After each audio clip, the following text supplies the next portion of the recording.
اگر یہ بات کہی جائے تو بیجا نہیں ہوگی کہ ہماری مسلمان امت میں 4 ایسی شخصیات ہیں جنہوں نے ایک لحاظ سے رخ بدل دیا کہ ان میں پہلی شخصیت امام غزالی کی ہے۔ امام غزالی کے بارے میں آپ نے سنا ہوگا کہ ایک لمبے عرصے تک ان کو اس پوری امت کا امام الائمہ سمجھا جاتا رہا ہے، اور اب بھی بہت سے لوگ ان کو یہی حیثیت دیتے ہیں۔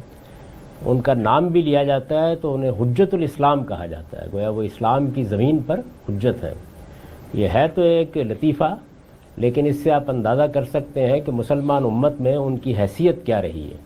یعنی ایک ہے فقہ کے امام، قانون کے امام، مسلمانوں کا جو ایک قانونی ڈھانچہ ہے اس کو سمجھنے والے لوگ، یا اس میں جنہوں نے کام کیا ہے، جیسے امام ابو حنیفہ ہیں، امام شافعی ہیں، یہ گویا دین کا ایک حصہ ہے جس کے ماہرین ہیں۔ امام غزالی کی حیثیت اس سے بالکل مختلف ہے، وہ پورے دین کے امام قرار دیے گئے، تو حجت الاسلام ان کو اسی بنیاد پر کہا گیا۔ تو میں عرض کر رہا تھا کہ وہ ہے لطیفہ، لیکن اس سے اندازہ ہوتا ہے کہ مسلمان ذہن ان کو کس حیثیت سے پیش کرتا ہے۔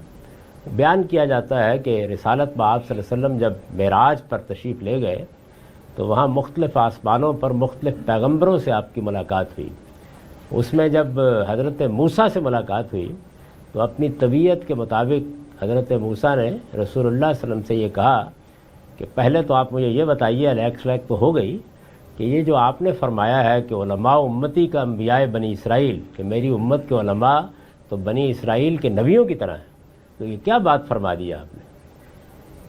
تو آپ نے جواب دیا جیسا کہ بیان کیا جاتا ہے کہ یہ ٹھیک ہے، میں نے یہ کہا ہے۔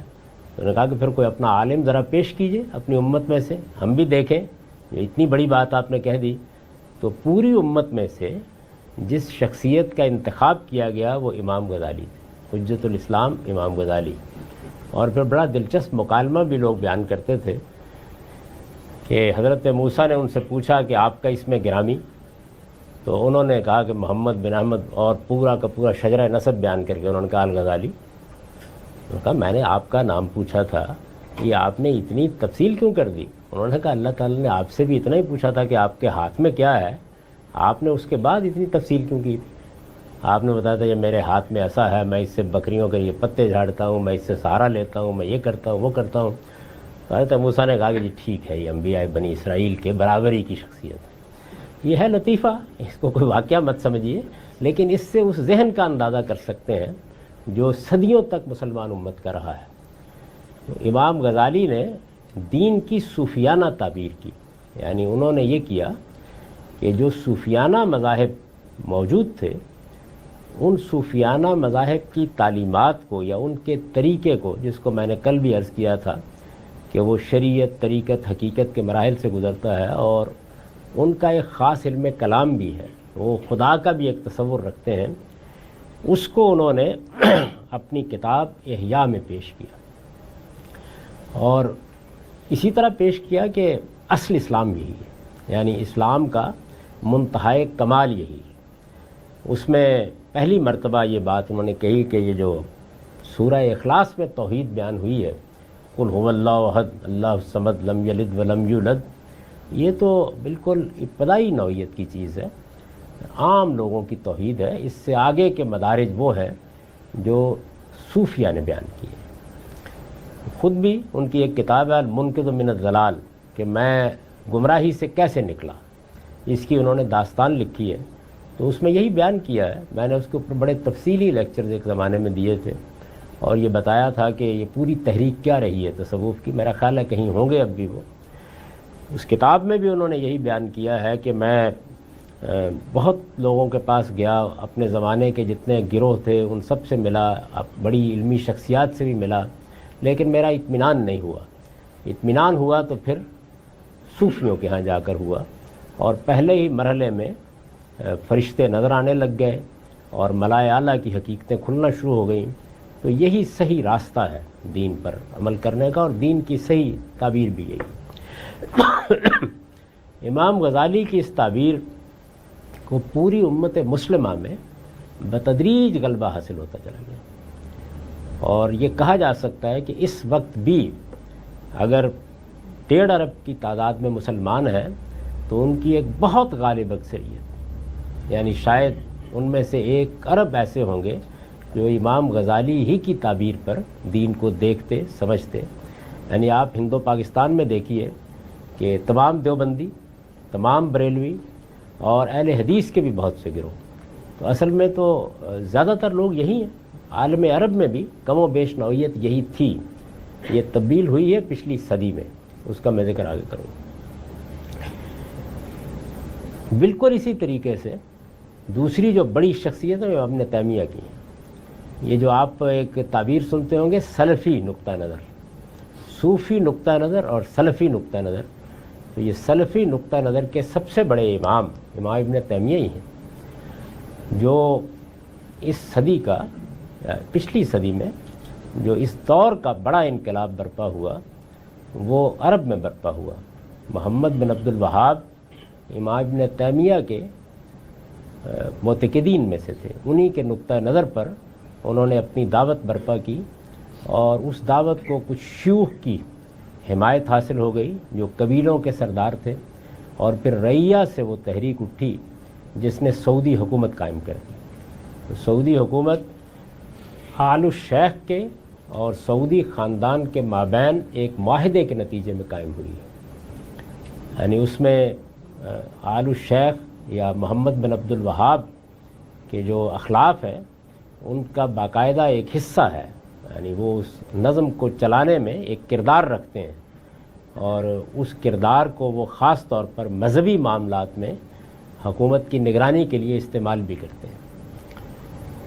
تو یہ امام ابن تیمیہ اس کے بالکل برخلاف سلفی نقطہ نظر، یعنی سلفی نقطہ نظر کا مطلب یہ تھا کہ جو صحابہ کرام سے ہمیں دین کی روایت منتقل ہوئی ہے، صحابہ کرام اور تابعین جن لوگوں نے صحابہ کرام سے دین سیکھا، ان کی روایت. یہاں بھی دیکھیے جو ماخذ ہے وہ کیا چیز ہے، جو روایت منتقل ہوئی ہے ہم اس روایت ہی کو دین سمجھیں گے. اور امام غزالی کے بارے میں انہوں نے بڑے سخت تبصرے کیے ہیں. یہاں تک کہا کہ دخل فی بطن الفلسفہ ولم یخرج ابدا، فلسفے کے پیٹ میں گھس گئے اور اس کے بعد کبھی نکلنا نصیب نہیں ہوا. تو انہوں نے گویا ایک لحاظ سے پوری طرح اس فکر پر تنقیدیں کی. صوفیوں پر بھی ان کی بڑی شدید تنقیدیں ہیں، اور یہ نقطہ نظر انہوں نے قائم کیا، سلفی نقطہ نظر. صحابہ کرام، سلف کہتے ہیں بزرگوں کو، پرانے بزرگوں کو. تو انہوں نے کہا کہ ہمارے تو بزرگ بس صحابہ کرام اور تابعین ہی تھے، ان کی روایت کو ہم دین کی اصل سمجھیں گے اور اسی پر اپنے تمام معاملات استوار کریں گے. اور تیسری بڑی شخصیت جو ہے وہ شاہ ولی اللہ کی ہے. یعنی ہندوستان میں ایک بڑی غیر معمولی شخصیت پیدا ہوئی. ان کا اصل کمال یہ ہے کہ انہوں نے یہ جو ساری ٹریڈیشن چلی آ رہی تھی، یعنی سلفی ٹریڈیشن، صوفی ٹریڈیشن، بلکہ اس کے ساتھ جو متکلمین کی ایک ٹریڈیشن تھی، امام راضی وغیرہ جس کی نمائندگی کرتے ہیں، اس سب کو جمع کر دیا. اور وہ کہتے ہیں کہ مجھے اللہ تعالیٰ نے اسی خدمت میں مامور کیا ہے کہ میں ان سب چیزوں میں توفیق پیدا کر دوں. یعنی یہ 3 دھارے بہہ رہے تھے، میں نے ان کو اکٹھا کر دیا ہے، ایک جگہ میں نے اس کو کر دیا ہے. ان کی جو کتاب حجت اللہ البالغہ ہے وہ اس میں کوئی شبہ نہیں ہے کہ امام غزالی کی احیاء کے بعد دوسری کتاب ہے جو پورے دین کو اس زاویہ نظر سے بیان کرتی ہے. اس کو بھی اگر آپ دیکھیں گے تو آپ کو اندازہ ہوگا کہ کس پائے کی شخصیت ہے جو اس پورے دین کو سمجھنے کا کام کر رہی ہے. تو وہاں کیونکہ تینوں چیزوں کو ملا دیا گیا ہے تو علم کلام سے دلچسپی رکھنے والے بھی اپنی تسکین پا لیتے ہیں. بالکل اسی طریقے سے جو لوگ تصوف سے دلچسپی رکھتے ہیں ان کے بھی وہ امام ہیں. اور ایسا ہی معاملہ بعض دوسرے نقطہ نظر کا بھی ہے. ان کے یہاں ایک طرح کی توفیق پیدا ہوئی اور پھر بہت لوگ ان سے متاثر ہوئے. عالم عرب نے بھی ان کو امام کبیر کی حیثیت سے مانا، اور ہندوستان میں تو ساری جتنی مذہبی تحریکیں ہیں وہ انہی سے وابستہ کرتی ہیں. اور پھر اس کے بعد چوتھی بڑی شخصیت مولانا سید غر صاحب مودودی کی. یعنی انہوں نے بھی بالکل اسی طریقے سے پورے دین کو دیکھا، اس کی ایک تعبیر کی اور پھر یہ بتایا کہ یہ دین تو در حقیقت دنیا کے لیے ایک نظام لے کر آیا ہے اور اس کا ہدف حکومت الہیہ قائم کرنا ہے، خدا کی حکومت قائم کرنا ہے، اور پھر اپنی دعوت کے لیے وہ سارا استدلال کیا جو میں آپ کے سامنے پیش کر چکا ہوں۔ تو جس طرح امام غزالی کو غیر معمولی مقبولیت حاصل ہوئی، اسی طرح نوجوانوں میں اور دنیا بھر میں بڑی غیر معمولی مقبولیت حاصل ہوئی، اور اخوان کی تحریک بھی ان سے متاثر رہی، اور اخوان کے لوگ بھی ان کے لٹریچر سے استفادہ کرتے رہے۔ اور اگر آپ دیکھیں تو بہت تدبیری نوعیت کے معاملات سے الگ بنیادی فکر وہی ہے، یعنی اسی طریقے سے دین ایک نظام ہے، دنیا سے جاہلیت کا خاتمہ کرنا اس کا مقصود ہے، وہ اللہ کی حکومت قائم کرنا چاہتا ہے۔ اللہ کی حکومت کو قائم کرنے کے لیے ہمیں منظم جدوجہد کرنی ہے،